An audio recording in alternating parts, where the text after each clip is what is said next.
যাদেরকে আল্লাহ তাআলা অর্থ সম্পদ দিয়েছেন তাদের জন্য আল্লাহ তাআলা হজ ফরজ করেছেন। এই হজ এত গুরুত্বপূর্ণ বিষয় যে শরীয়তে যে 5টি বেনা আছে, শরীয়তের যে 5টি ভিত্তি আছে, ওই 5টি ভিত্তির অন্যতম একটি ভিত্তির নাম হচ্ছে হজ।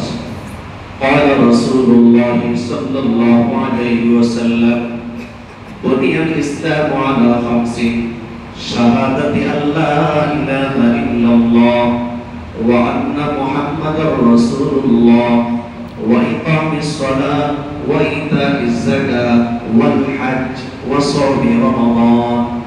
আল্লাহ রাসূল সাল্লাল্লাহু আলাইহি ওয়াসাল্লাম ইরশাদ করেন, বুনিয়াল ইসলামু আলা 5, ইসলাম ধর্মের খুঁটি হচ্ছে 5টি। 1 নাম্বার শাহাদাতি আল্লাহ ইলাহা ইল্লাল্লাহ ওয়া আন্না মুহাম্মাদুর রাসূলুল্লাহ, আল্লাহ ছাড়া কোনো মাবুদ নেই এবং মুহাম্মদ সাল্লাল্লাহু আলাইহি ওয়াসাল্লাম আল্লাহ তাআলার রাসূল, এই কথা সাক্ষ্য দেওয়া। 1 ওয়া ইকামিস সালাহ, নামাজ কায়েম করা। 2 3 নাম্বার ওয়া ইতাইজ যাকাত, যাকাত আদায় করা। 4 নাম্বার ওয়াল হজ, হজ করা।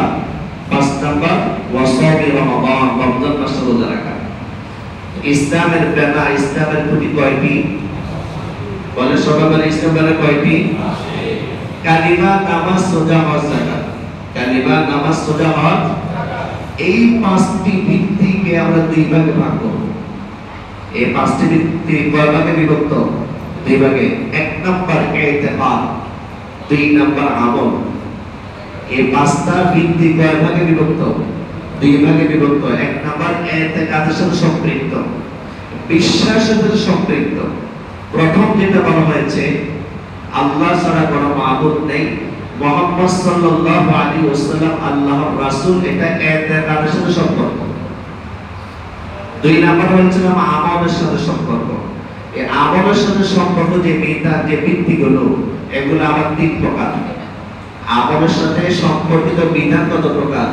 3 প্রকার।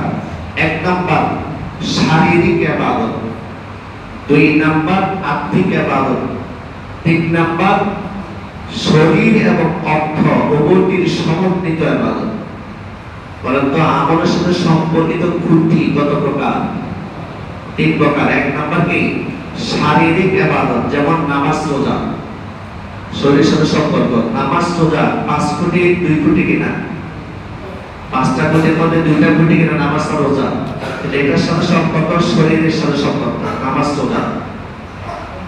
আত্মিক ইবাদত যেমন যাকাত, এই যাকাত 5 কোটির একটা, এটা অর্থের সাথে সম্পর্ক, যাকাত। 3 নাম্বার অর্থ এবং শরীর উভয়ের সমন্বিত ইবাদত, সেটা হলো হজ। তাহলে কি বলছে বলেন তো? শরীয়তের ভিত্তি, শরীয়তের খুঁটি কয়টি? এই 5টাকে কয় ভাগে ভাগ করা হয়েছে? প্রথমত 2 ভাগে। একটা হলো ইতিকাদের সাথে সম্পর্ক, এটা 1 প্রকার, লা ইলাহা ইল্লাল্লাহ মুহাম্মাদুর রাসূলুল্লাহ। আর যে 4টা খুঁটি আছে, এই 4টা খুঁটিকে 3 ভাগে ভাগ করা হয়েছে।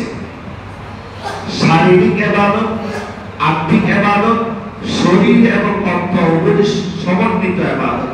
শারীরিক ইবাদত যেমন নামাজ আর রোজা, আত্মিক ইবাদত যেমন নাকি যাকাত, শরীর এবং অর্থের সাথে সম্পর্কিত ইবাদত যেমন নাকি হজ।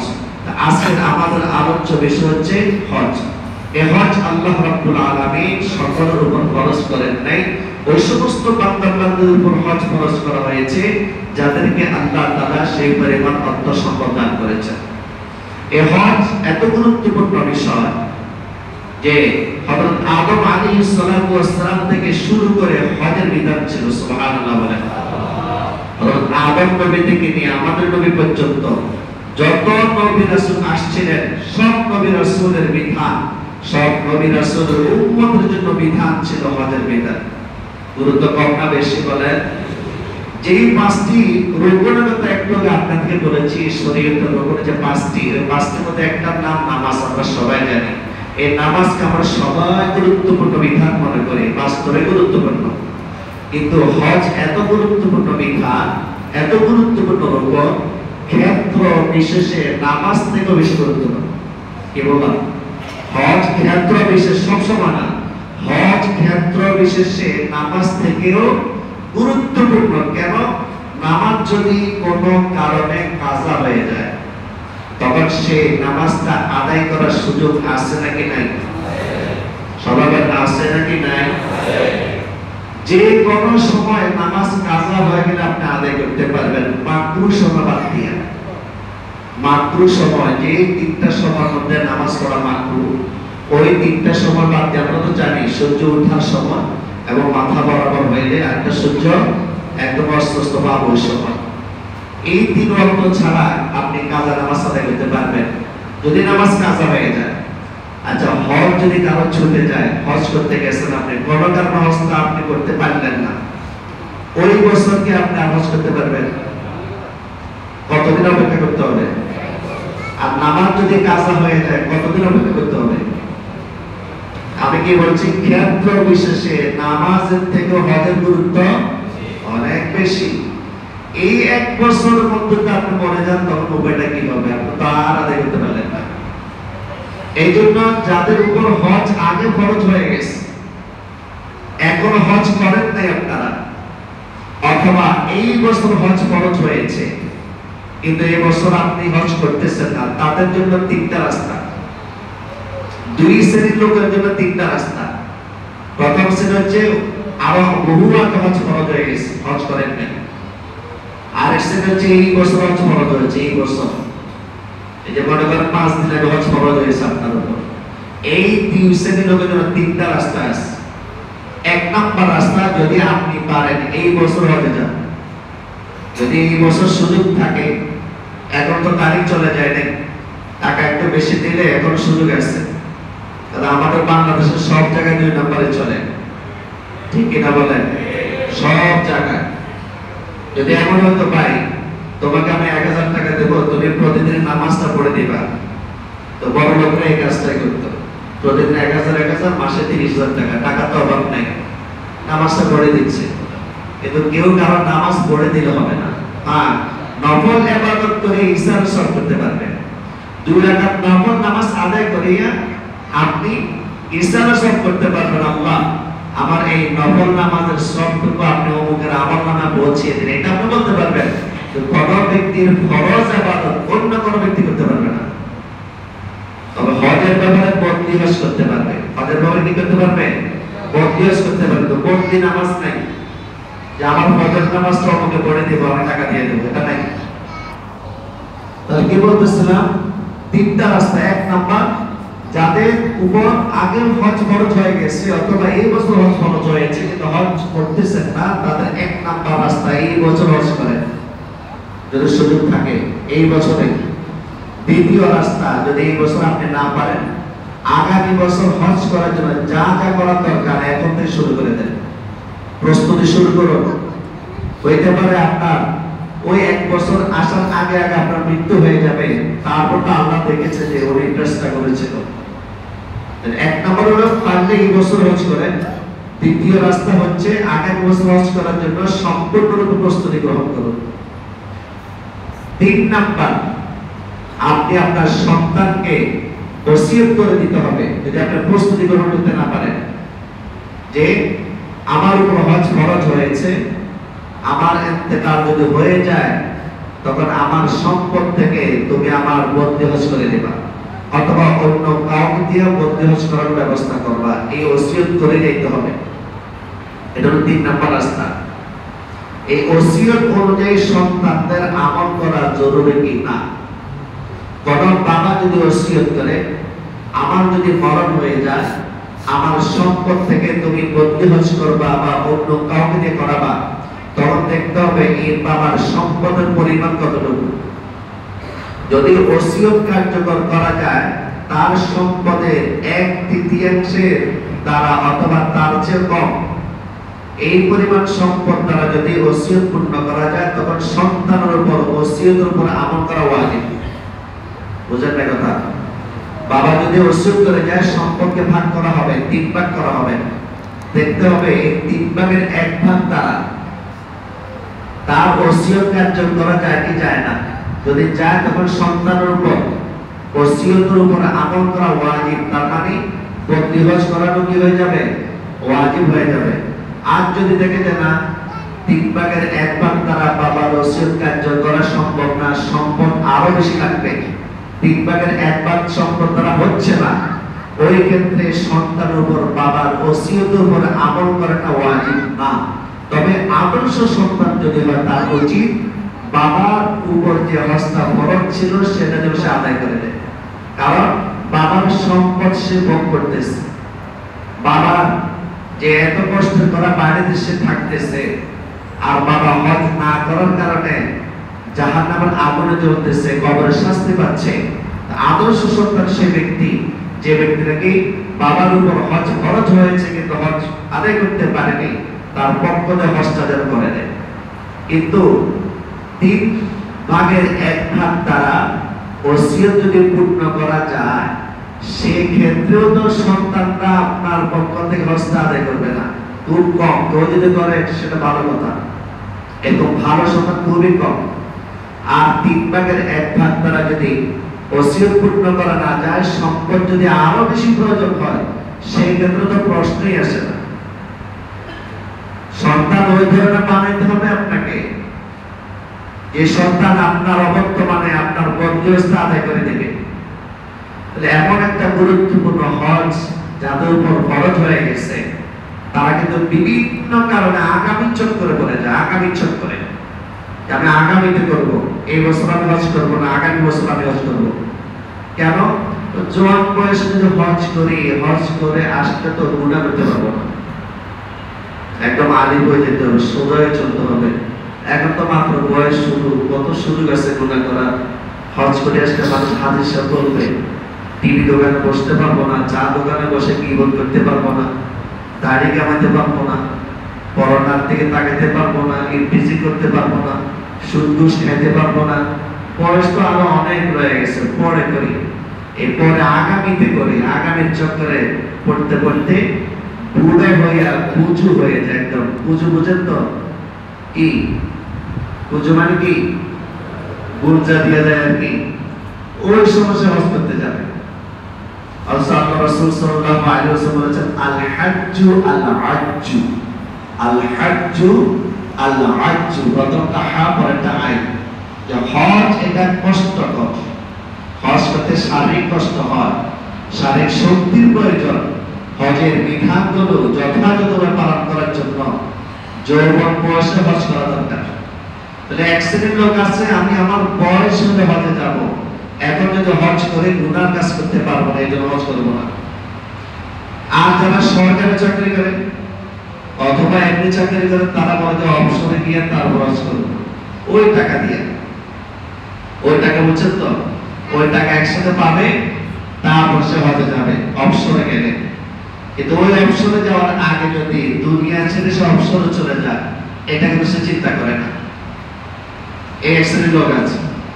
আবার আরেক শ্রেণীর লোক আছে যে আমার ছেলে বিবাহের উপযুক্ত হয়েছে, মেয়ে বিবাহের উপযুক্ত হয়েছে, এখন আমি যাব না, ছেলে মেয়েকে বিবাহ দিয়ে তারপর আমি যাব।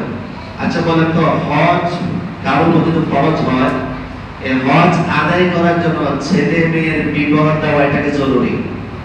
কোন ব্যক্তির উপর হজ ফরজ হওয়ার পর ছেলে এবং মেয়েকে বিবাহ না দিয়ে যদি হজ করে, হজ আদায় হবে না? কথা বলেন, হজ আদায় হবে না? ছেলে মেয়ে বিয়ে তো দূরের কথা, হজ ফরজ হলে নিজে বিয়ে করা দরকার নেই, বিয়ের আগে হজ করে চলে আসে। কারণ হজ মানুষের জীবনে একবার ফরজ হয়। কয়বার ফরজ হয়? একবার ফরজ হয়, দুইবার ফরজ হয় না।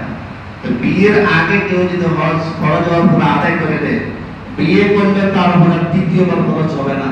ছেলে মেয়ে হলো তার উপর আর দ্বিতীয়বার ফরজ হবে না। সে যদি এমনি করে করো, কিন্তু ফরজটা কিন্তু আদায় হয়ে যাবে। তাহলে এই যে মানুষগুলো আগামী চক্করে পড়ে, আগামী চক্করে, এটা কিন্তু ঠিক না। কারণ আগামীতে করবো, কমপক্ষে 1 বছর অপেক্ষা করতে হবে আপনাকে। এই বছর যদি না করি, আগামীতে করবো, 1 বছর অপেক্ষা করতে হবে। এই 1 বছরের মধ্যে হায়াত মত এটা আমি জানি না, এটা কে জানেন? একমাত্র এই জন্য হজের ব্যাপারে অলসতা করতে নেই। আমি যেটা বলতেছিলাম, হজের পটভূমি কি? খানা কাবা যেদিক থেকে নির্মিত হয়েছে, খানা কাবার ভিত্তি যেদিক থেকে স্থাপিত হয়েছে, সেদিক থেকে হজ শুরু হয়ে গেছে, সেদিন থেকে খানা কাবার জিয়ারত শুরু হয়ে গেছে। সুবহানাল্লাহ বলেন। হজের বিধান আদম আলাইহিস সালাম থেকে শুরু হয়েছে, আর তাওয়াফ আর জিয়ারত যেদিন থেকে খানায় কাবার ভিত্তি স্থাপন হয়েছে সেদিন থেকে শুরু হয়ে গেছে। মাঝে মধ্যে বিভিন্ন কারণে অকারণে খানা কাবা বিধ্বস্ত হয়ে গিয়েছিল। বিশেষ করে হযরত নূহ আলাইহিস সালাতু ওয়াস সালামের জামানে যে মহাপ্লাবন হয়েছিল সেই সময় একদম চিহ্ন ছিল না খানা কাবা।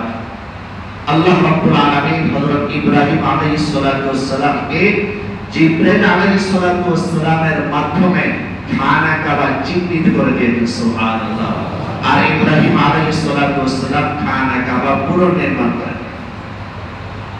খানা কাবা পুনর্নির্মাণ করার পর আল্লাহ রাব্বুল আলামিন বলেন ওয়া'আযিন ফিন-নাসি বিল-হজ্জ, ইব্রাহিম আপনি মানুষের মাঝে হজের এলান করে দিন। সুবহানাল্লাহ। ওয়া'আযিন ফিন-নাসি বিল-হজ্জ, আপনি মানুষের মাঝে হজের এলান করে দিন। তো ইয়াতুকা রিজালান, আপনার এলান শুনে কিছু কিছু মানুষ হজ করার জন্য পায়ে হেঁটে আসবে। গেছে তো আগে গেছে, অনেক দূর দূরান্ত থেকে তো পায়ে হেঁটে গেছে। আর ওয়ালা কুল্লি যামিরিন, ইব্রাহিম আপনি হজের এলান করে দিন। হজের এলান শোনার পর অনেক মানুষ উটের উপর সওয়ার হয়ে আসবে, এত দূর দূরান্ত থেকে আসবে। মিন কুল্লি, যে এত দূর দূরান্ত থেকে আসবে যে উটগুলোর উপর আরোহণ করবে। তারা সফর করতে করতে করতে করতে উটগুলো দুর্বল হয়ে যাবে। দুর্বল উটের উপর আরোহণ করেও মানুষ হজ করার জন্য আসবে, আপনি হজের এলান করে দিন। ইব্রাহিম আলাইহিস সালাতু ওয়াস সালাম বলেন, হে আল্লাহ, এই জনমানব শূন্য প্রান্তরে আমি এলান করে কি করব? আমার আওয়াজটা কে শুনবে? আমার এলানটা কে শুনবে? আল্লাহ বলেন, হে ইব্রাহিম, আপনাকে বলেছি এলান করার জন্য, আর মানুষের কানে কানে পৌঁছানোর দায়িত্ব আমি আল্লাহ। সুবহানাল্লাহ। তাফসীর ইবনে কাসির লিখেছেন, ইব্রাহিম আলাইহিস সালাতু ওয়াস সালাম ঘোষণা করলেন, হে লোকসকল, তোমাদের রব খানা কাবা নির্মাণ করেছেন আর তোমাদের উপর হজ ফরজ করে দিয়েছেন, অতএব তোমরা হজ করো। ইব্রাহিম আলাইহিস সালাতু ওয়াস সালাম যখন এলানটা করলেন, ইব্রাহিম নবীর এই ধ্বনিটা আকাশে বাতাসে পাহাড়ে পর্বতে সব জায়গায় ধ্বনিত হলো। আল্লাহু আকবার। এবং কিতাবে লেখা আছে, ইব্রাহিম আলাইহিস সালাতু ওয়াস সালাম যখন এলান করলেন, পৃথিবীর মধ্যে যত মানুষ আগমন করছিল সেই সময়, আর যত মানুষ মায়ের পেটে ছিল সেই সময়, আর কিয়ামত পর্যন্ত যত মানুষ আসবে তাদের রূহ কিন্তু আদম আরওয়াহাতে ছিল।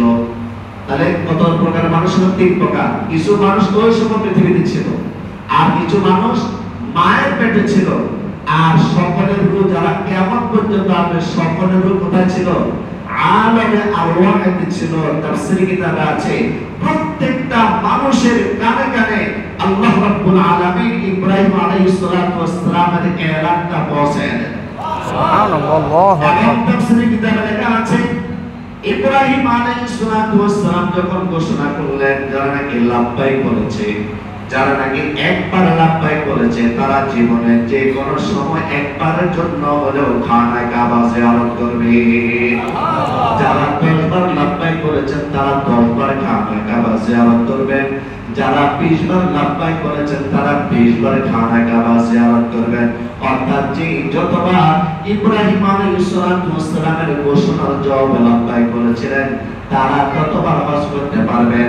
আর যাদের ভাগ্যে একবারও আল্লাহ হজ দেখেন নাই, তারা কিন্তু একবারও লাব্বাইক করেন নাই, এই জন্য তাদের কোটি কোটি টাকা হলেও তারা জীবনে একবারও হজ করার সুযোগ হবে না। ঠিক কিনা বলেন? এদের দেখেন তো আছে কিনা, অনেক রিক্সা চালায়, ভ্যান চালায়, হজ করে আসছে, হুজুর হজ করে আসছি কত বছর করবেন। আবার হুজুর আমি আগামীতে হজ করে যাচ্ছি, তো টাকা পয়সা কেমনে? তো আল্লাহ ব্যবস্থা করে দিচ্ছে। এরকম আপনারা কোনো শুনেন নাই, দেখেন নাই, এরকম মানুষের গল্প শুনছেন কিনা? বহু আছে। আবার অনেক হাজার কোটি টাকার মালিক। হজ একটা বিধান। অনেক হতভাগা কোটিপতি আছে, সে জানে না যে হজ একটা বিধান আছে, অথবা জানে কিন্তু মানার কোনো গুরুত্বই নেই। সে তো মনে হচ্ছে হজ করলেও হয়, না করলেও হয়। আমি তো আরো কত সওয়াবের কাজ করতেছি, আমি তো মানব সেবার জন্য কত কাজ করতেছি।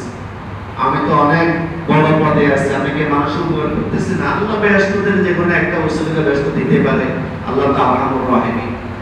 আরে হজ করতে লাগে তাহলে 10 লক্ষ টাকা, আমি তো 20 লক্ষ টাকা অমুকে অমুকে দিয়ে দিচ্ছি গরিব মানুষ, কি দরকার হজ করা? অর্থাৎ সে এমন এমন যুক্তি দিবে যে যুক্তিগুলো পিছনে পড়ে সে হজ করবে না, এবং সে মনে করবে হজ না করাটাই রকম। হজ না করাটাই সে কি মনে করে? হক মনে করে। হজ না করা যে একটা অপরাধ, এই অপরাধ বুদ্ধটুকু তার মাথা থেকে চলে গেছে। আল্লাহ আমাদের সবাইকে হেফাজত সবাই বলে আমিন। হজ যারা করতে যায় তারা খানা কাবা দেখতে পায়, হজ যারা করতে যায় তারা মসজিদে নববী দেখতে পায়, হজ যারা করতে যায় তারা রাসূল করিম সাল্লাল্লাহু আলাইহি ওয়াসাল্লাম যেখানে শুয়ে আছেন ওই জায়গাটা তারা দেখতে পায়। যখন তারা সালাম দেন আমার নবীকে, তখন যে ব্যক্তি সালাম দিবে ওই ব্যক্তির কণ্ঠস্বর স্বয়ং নবীজি শুনতে পায়। সুবহানাল্লাহ। এর চেয়ে বড় সৌভাগ্য আর কি? পৃথিবীর যে কোনো প্রান্ত থেকে কেউ যদি দরুদ পাঠ করে, আল্লাহ রাব্বুল আলামিন ফেরেশতা নিযুক্ত করে রেখেছেন, ওই ফেরেশতাগুলো নবীজিকে যায় বলে অমুকের পুত্র অমুক আপনাকে সালাম দিয়েছেন, আপনি সালাম গ্রহণ করেন। সুবহানাল্লাহ বলেন। সুবহানাল্লাহ। ওখানে যায় যারা সালাম দেয় একদম নিজ কানে রাসূলুল্লাহ সাল্লাল্লাহু আলাইহি ওয়াসাল্লাম সালাম পাঠকারী আওয়াজটা শুনতে পায়। সুবহানাল্লাহ। আমাদের কি মন চায় না করে যাওয়ার জন্য? ইনশাআল্লাহ। হজ ফরজ হয়েছে আলহামদুলিল্লাহ, করে ফেলেছেন তো করে ফেলেছেন, যারা করেন না তারা তো করবেনই। যাদের উপর হজ ফরজ হয় নাই মনে করেন, আল্লাহর কাছে দোয়া করতে পারে, আল্লাহ তুমি তো পারো সব কিছু, যেভাবে হোক তুমি আমাকে হজ করার ব্যবস্থা করে দাও। তো খানা কাবা যখন যাবেন, একটা সিজদা যদি আপনি আল্লাহকে দিতে পারেন, 1 লক্ষ সিজদা দিলে যে সব সেই পরিমাণ সব আল্লাহ আলাইহি। এক খতম যদি কোরআন শরীফ দিতে পারেন, 1 লক্ষ বার কোরআন খতম করলে যে সওয়াব, সেই সব আল্লাহ তাআলা আমাদেরকে দান করবেন। সুবহানাল্লাহ বলেন। এই যে একবার সুবহানাল্লাহ যদি বলতে পারি, 1 লক্ষ বার সুবহানাল্লাহ বললে যে পরিমাণ সওয়াব, সেই পরিমাণ সওয়াব আল্লাহ তাআলা আমাদেরকে দান করবেন। আর 1 জুমা যদি আদায় করতে পারি, 1 লক্ষ জুমা আদায় করার সওয়াব দান করবেন। আচ্ছা 1 লক্ষ জুমা হিসাব করছেন, 1 লক্ষ জুমা কত বছর হয়? বহুত বহুত। আমরা কেউ মহাজ পাবো না। 1 লক্ষ জুমা, 1 লক্ষ জুমা কয় সপ্তাহ? 1 বছর। কত বলে না? তাহলে 100 বছরে কয়টা সপ্তাহ হবে বলেন? কয়টা জুমা হবে 100 বছরে? বেশি তো না। তাহলে সেখানে 1 লক্ষ জুমা। সুবহানাল্লাহ। টাকা বসে কি করবো? এটা কবরে যাবে না। এই জন্য আমরা চেষ্টা করবো সহজ করার জন্য। এই জন্য খানা কাবার কথা বললাম, আরো কত কিছু আছে। আর যখন মদিনা শরীফে যাব তখন তার অর্ধেক 50,000। সুবহানাল্লাহ। 1 জুমা কত জুমা? 50,000 জুমা। একবার দরুদ পাঠ করলে 50,000 দরুদ। নবীজিকে শোনায় শোনায় যদি বলতে পারি, কত দিক থেকে ফায়দা, কত দিক থেকে ফায়দা। রাসূল করিম সাল্লাল্লাহু আলাইহি ওয়াসাল্লাম বলেছেন, মান হাজ্জা লিল্লাহি ফালাম ইয়ারফা ওয়া লাম ইয়াফসুক রাজা'a কায়াউমিন ওয়ালাদাতহু উম্মুহু। আল্লাহর নবী বলেন, কোন ব্যক্তি যদি আল্লাহকে সন্তুষ্ট করার জন্য হজ করে, দুনিয়ার মানুষকে দেখানোর জন্য নয়, একমাত্র কাকে খুশি করার জন্য, রাসূল বলেন ফালাম ইয়ারফা, হজ চলাকালীন স্ত্রী সম্মুখ থেকে বিরত থাকবে, ওয়ালাম ইয়াফসুক, হজ চলাকালীন সকল প্রকারের গুনাহ থেকে বিরত থাকবে, রাজা'a কায়াউমিন ওয়ালাদাতহু উম্মুহু, ওই ব্যক্তি হজ করিয়ে যখন বাড়িতে ফিরবে, কেমন ফিরবে? রাসূল বলেন, একটা সন্তান মায়ের পেট থেকে যেমনি ভাবে নিষ্পাপ অবস্থা জন্মগ্রহণ করে, ওই হাজি সাহেব নিষ্পাপ হইয়া বাড়িতে ফিরে আসবে। সব গুনাহ নাই, সব গুনাহ আল্লাহ তাআলা মাফ করে দিয়েছে। قال رسول الله صلى الله عليه وسلم الحج المبرور ليس له إلا الجنة। আল্লাহ রাসূল বলেন, হজ্জে মাবরুর অর্থাৎ মাকবুল হজ্জে উম্মত করতে পারবে, আমার আল্লাহ তাকে পুরস্কার হিসাবে জান্নাত দান করবে। قال رسول الله صلى الله عليه وسلم تابعوا بين الحج والعمرة فإنهما ينفيان الفقر والذنوب। আল্লাহ রাসূল বলেন, তোমরা বারবার হজ করো, বারবার উমরা করো, একবার দুইবার করার কোনো দরকার নাই। বারবার তোমরা হজ করো, বারবার তোমরা উমরা করো। ফাইন্নাহুমা, কারণ হজ আর উমরা যদি বারবার করো, ইয়াকফিয়ানিল ফাকরা, দারিদ্রতাকে মুছে দিবে, ওয়াল দুনুবা, এবং তার আমলনামার মধ্যে যতগুলো গুনাহ আছে সব গুনাহগুলো মুছে দিবে। সুবহানাল্লাহ। হজ মদিনা যাওয়ার পর যদি রাসূলুল্লাহ সাল্লাল্লাহু আলাইহি ওয়াসাল্লামের রওজাটা জিয়ারত করা যায়, আল্লাহ রাসূল সাল্লাল্লাহু আলাইহি ওয়াসাল্লাম বলেন, মান হাজ্জা, যে ব্যক্তি হজ করলো, ফাজারা কবরি, এবং আমার কবর জিয়ারত করলো। কবর মানে কবর, কবরি মানে আমার কবর।